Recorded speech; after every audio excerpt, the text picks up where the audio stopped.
نحمده ونصلي على رسوله الكريم اما بعد فاعوذ باللہ من الشیطان الرجیم بسم اللہ الرحمن الرحیم۔ ہمارے ہاں ایک سوال بلکہ چند سوالات کیے گئے ہیں۔ پہلا سوال جو ہے وہ عشر کے بارے میں ہے کہ ہمارے سائل نے یہ پوچھا ہے کہ ہمارے گاؤں دیہاتوں کے اندر جو گھاس وغیرہ جانوروں کے لیے چارہ وغیرہ ہوتا ہے یا سبزیاں ہوتی ہیں یا درختوں پر بھی کیا اس پر بھی عشر دینا ہوتا ہے یا نہیں۔ اب دیکھیں کہ اللہ کا جو حکم ہے وہ مطلق ہے، وَآتُوا حَقَّهُ يَوْمَ حَصَادِهِ، اور اس کے علاوہ بھی آیت کریمہ سے عشر کی ادائیگی کا حکم ثابت ہے۔ اور نبی علیہ السلام نے یہ ارشاد فرمایا کہ ہر وہ چیز جس کو زمین اگائے اور لوگ اس کی حفاظت بھی کرتے ہوں تو اس پر عشر دینا ہوگا۔ پھر آگے اس کی وضاحت ہے کہ اگر وہ سیرابی زمین ہے پھر تو اس میں سے اس کو آدھا عشر، نصف عشر دینا ہوگا، اور اگر وہ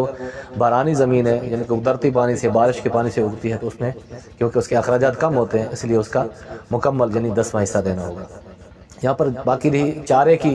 جو جانوروں کے لیے کاٹا جاتا ہے یا اس کو جانوروں کے لیے کاشت کیا جاتا ہے، اس کی حفاظت بھی کی جاتی ہے، پانی بھی دیا جاتا ہے اور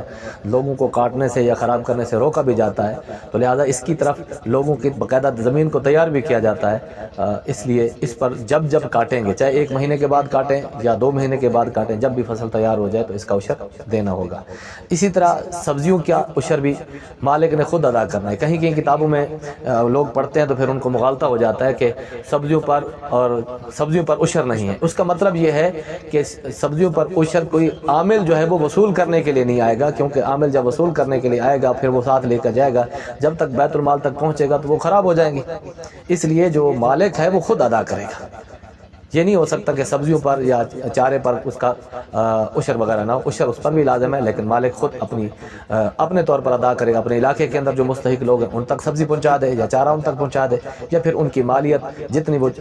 10ویں یا 20ویں حصے کی بنتی ہے اس کی ادائیگی اس کو کرنی ہوگی۔ اسی طرح جو درختوں کا معاملہ ہے، جو لوگ ہمارے ہاں عموماً جو گاؤں دیہاتوں کے اندر جو لوگ درخت وغیرہ لگاتے ہیں تو اس کی حفاظت بھی کرتے ہیں، اس کو پانی بھی دیتے ہیں اور اس کو اکھاڑنے سے یا خراب کرنے سے اس کی حفاظت بھی کرتے ہیں۔ تو یہی حکم ہے کہ ہر وہ چیز جو لوگ جس کی طرف اس کی زمین تیار کی جائے، اس کو پانی دیا جائے، جب بھی اس کو کاٹیں گے تو اس کا حق ادا کریں گے۔ اس کا حق کیا ہے؟ جب وہ 5 سال کے بعد کاٹا جائے یا 10 سال کے بعد کاٹا جائے، کوئی خود بھی پانی دیتے رہے تو اس کا 20واں حصہ ہوگا۔ اگر وہ خود